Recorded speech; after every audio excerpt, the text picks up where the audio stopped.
अच्छा गर्ल्स, अब हम इस सिस्टम ऑफ लीनियर इक्वेशन को सॉल्व करने का तरीका बताते हैं। ठीक है, सबसे पहले पहला एग्जांपल मैं आपको कराती हूँ।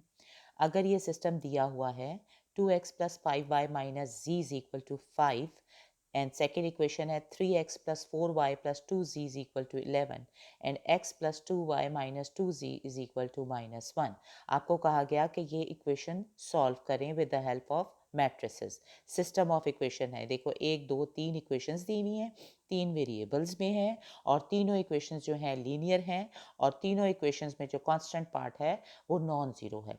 तो ये system of non homogeneous linear equations in 3 variable है। इसको अब मैट्रिक्स मेथड से क्या सॉल्व करना है। अब हम इसकी तरफ देखें तो इस सिस्टम को पहले आपने तरतीब से लिख लेना है। एक्स वाली जो तीनों इक्वेशंस के जो एक्स वाले पार्ट्स हैं, एक्स वाली टर्म्स हैं, वो एक दूसरे के नीचे हों, वाई वाली एक दूसरे के नीचे हों, जी वाली एक दूसरे के नीचे हों, फिर इज इक्वल टू हो, फिर कॉन्स्टेंट्स हो।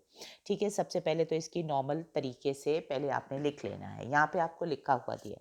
ठीक है, उसके बाद आपने एक मैट्रिक्स बनाना है।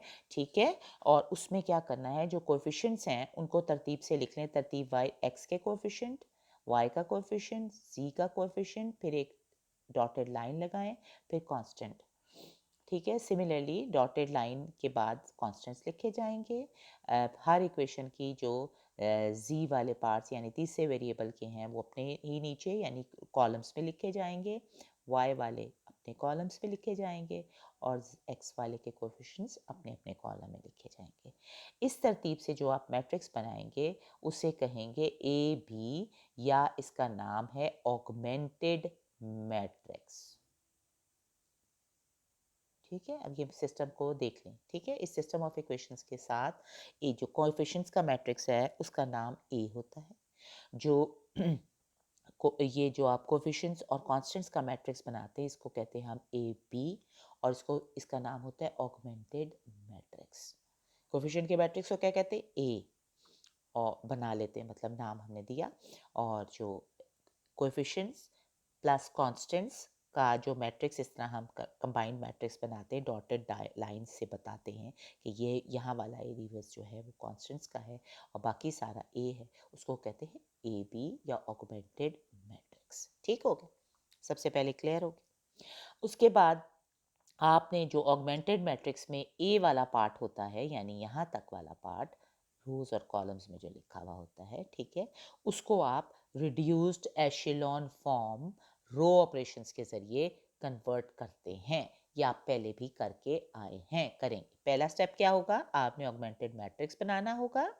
ठीक है, ऑगमेंटेड मैट्रिक्स का तरीका क्या है कि तमाम लीनियर इक्वेशंस को ऊपर नीचे इस तरतीब से लिखेंगे कि तमाम जो जितने भी वेरिएबल्स हैं वो एक दूसरे के नीचे ही पड़े हुए हों और कांस्टेंट्स वाला पार्ट जो है वो इक्वालिटी के बाद पड़ा हो।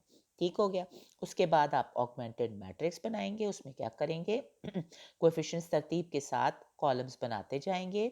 एक्स के कोएफिशिएंट्स का कॉलम बना लेंगे, फिर वाई के कोएफिशिएंट्स का उस मैट्रिक्स में कॉलम, और सी के कोएफिशिएंट्स का मैट्रिक्स में कॉलम, वो ए मैट्रिक्स बन जाएगा। फिर एक पार्टीशन बनाएंगे डॉटेड, और फिर कांस्टेंट्स के जो कांस्टेंट्स जो थे उनको भी उसी तरतीब से पहली इक्वेशन, दूसरी इक्वेशन, तीसरी इक्वेशन का कॉलम मैट्रिक्स जो है वो आप इधर डाल देंगे तो ये ऑगमेंटेड मैट्रिक्स बन जाएगा।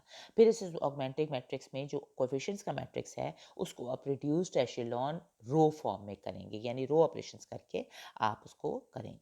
अब यहाँ पर मैंने इसको शुरू कर दिया। ठीक है, मैंने क्या किया, मैंने इसको देखते हुए यानी ए को देखते हुए ए के पार्ट को मैंने रो ऑपरेशंस करके इसको रिड्यूस्ड एशेलॉन फॉर्म में करना शुरू कर दिया। यानी मैंने थर्ड रो को पहले उठा के मैं फर्स्ट रो में ले गई। ठीक हो गया, और फिर मैंने क्या किया, मैंने फर्स्ट रो के जो वन था, यानी आपने क्या करना होता है, जो leading element of every row को वन करना होता है और लीडिंग ज़ीरो जो हैं वो हर रो में बढ़ते जाते हैं। ठीक है ना, पहली रो में अगर आपके पास कोई नहीं में आया तो सेकंड रो में एक आ जाना चाहिए कम अज़ कम, और फिर थर्ड रो में उससे ज़्यादा 3 हो जाना चाहिए। दूसरे लफ्ज़ों में, आम अल्फाज में, आपने हर रो में लीडिंग एलिमेंट को वन करना होता है और उसके ऊपर और नीचे रो ऑपरेशंस करके ज़ीरो एलिमेंट्स लाने होते हैं। ठीक हो गया। अच्छा, ये सारी रिपीटेशन था। अब आपने यहाँ पर क्या करना है, हमने 1 पहले हासिल किया, फिर उसके बाद रो ऑपरेशन किया, यानी -3 से अगर मैं रो 1 को मल्टीप्लाई करती और रो 2 में ऐड कर देती तो मेरे पास सेकंड रो मिल जाती जिसमें नीचे 0 हो जाता। सिमिलरली अगर मैं पहली रो को -2 से मल्टीप्लाई करती और थर्ड रो में ऐड कर देती तो थर्ड रो मुझे ये वाली मिल जाती। ठीक है, ये सारा ऑपरेशन आप करते जा रहे हैं। उसके बाद फिर आपको सेकंड रो में आपको एशेलॉन में करने के लिए आपको क्या चाहिए था, आपने सेकंड रो में आपको 1 चाहिए था ताकि आप उसके नीचे पे 0 करते। ठीक है, तो मैंने क्या किया, मैंने सेकंड रो को 1 -1/2 से डिवाइड कर दिया, जिसकी वजह से ये मिल गई मुझे। ठीक है, फिर इस 1 के नीचे आपने 0 करना है तो आपको क्या करना चाहिए, इस सेकंड रो को -1 से मल्टीप्लाई करके थर्ड रो में ऐड कर देना चाहिए, वही मैंने किया। ठीक है, और वो आ जाएगा ये 0। अब इसके बाद ये क्या हुआ, ये चेंज हो गई इनटू एशेलॉन फॉर्म, यानी हर रो का लीडिंग एलिमेंट 1 हो गया और उसके नीचे सारे 0 हो गए। यहाँ पर देखें, लीडिंग एलिमेंट 1 हो गया, इसके नीचे सारे 0 हो गए। ठीक हो गया। उसके बाद मुझे रिड्यूस में लाना है, तो मुझे इस 1 के नीचे तो सारे 0 थे, लेकिन सेकेंड रो में जो 1 था उसके नीचे 0 था, ऊपर भी 0 करना था। उसके लिए मैंने ऊपर 0 कर दिया। ठीक हो गया। उसके थर्ड रो में 1 भी करना था ना, वो तो कर लिया। ठीक है, आपने रिड्यूस्ड एशेलॉन, पहले एशेलॉन में करना था ना। अच्छा, इधर देखो, अभी ये एशेलॉन में हुआ, अब मुझे रिड्यूस पे लाना था तो मैंने ऊपर भी सारे ऑपरेशंस करके इसको भी मुझे 0 करना है। ठीक है, ये देखो जी। ठीक है, समझ आ रहा है, ये हमने अब ऊपर भी 0 कर दिया रिड्यूस्ड एशेलॉन। अब ये जब ये रिड्यूस्ड एशेलॉन में आ गई, यानी आपने क्या करना था, नॉन होमोजीनियस के लिए आपको पहले ए बी मैट्रिक्स बनाना था, फिर उसको रिड्यूस्ड ए बी मैट्रिक्स में ए को रिड्यूस्ड एशेलॉन फॉर्म में कन्वर्ट करना था। ठीक है, और जब ये हो गया तो फिर आपने देखा, नोट करें, ये सिर्फ मैं आपको आगे भी हमने आपको पढ़ाना है। ठीक है, तो आपने क्या करना है, आपने जब ये रिड्यूस्ड एशेलॉन में रिड्यूस्ड हो गया तो फिर आपने देखना है कि व्हाट इज रैंक ऑफ ए। इस केस में देखें तो ए ये पड़ा हुआ है। ठीक है, तो रैंक ऑफ ए क्या हो गया, 1 2 3, ये रोज जो हैं 3 नॉन जीरो रोज आ गई, तो रैंक ऑफ ए 3 आ गया। और रैंक ऑफ ए बी क्या है, रैंक ऑफ ए बी क्या है, उसको भी देखें तो 1 2 3, तीन उसकी नॉन जीरो रोज आ गई, तो उसका भी रैंक 3 आ गया। जब रैंक ऑफ ए और रैंक ऑफ ए बी बराबर आ गया तो हम अब सोल्यूशन निकालने के लिए, ये क्यों मैं कर रही हूँ, ये सिर्फ मैं आपको याददाश्त के लिए बता रही हूँ क्योंकि मुझे अभी आगे आपको और भी मैटर्स में जाना है। ठीक है, अच्छा, मेथड क्या था, आपने ए बी को ए बी मैट्रिक्स बनाया, उसमें से फिर जो ए पार्ट था उसको रिड्यूस्ड एशेलॉन फॉर्म में लाए।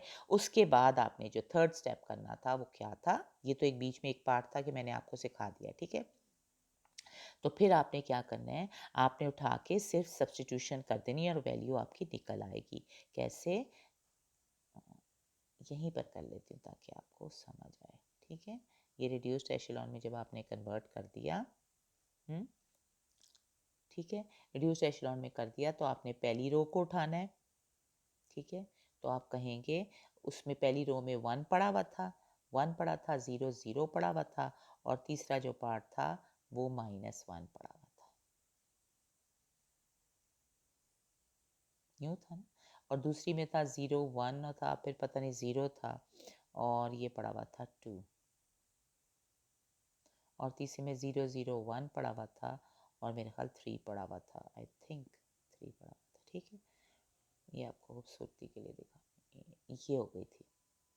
ठीक है, अच्छा, अब आपने क्या किया, आपने फिर थर्ड स्टेप में क्या करना है, ये वाला लाइन थी किसकी थी, एक्स की थी ना, एक्स इज इक्वल टू, बाकी वाई भी ज़ीरो जेड भी ज़ीरो, इज इक्वल टू -1 आ जाएगा।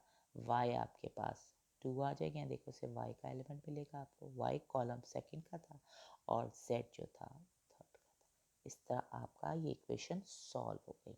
इस इक्वेशन में याद रखें कि जो रैंक ऑफ ए था that was equal to rank of augmented matrix A B. ठीक है, rank of A was equal to rank of A B. अब जब नेक्स्ट लेक्चर में आएगा, नेक्स्ट पार्ट आएगा तो आपको बताएंगे क्या करना है। आपने ऑगमेंटेड मैट्रिक्स बनाना है, उसमें से ए को आपने रिड्यूस्ड एशेलॉन फॉर्म में करना है, और फिर इक्वेशंस वापस बना देनी है। वापस इक्वेशन बनाएंगे, जब हम पहली रो से इक्वेशन बनाएंगे तो वो आ जाएगी 1x plus 0y plus 0z is equal to -1 बन जाती है ना। तो इससे आपके पास x की वैल्यू आ जाएगी, फिर इसी तरह y की वैल्यू आ जाएगी, फिर इसी तरह z की वैल्यू आ जाएगी और आपका इक्वेशन सॉल्व हो जाएगी। 3 स्टेप्स है मेन, ये आपको क्लियर हो गए। ठीक है, अब नेक्स्ट लेक्चर पे आते हैं।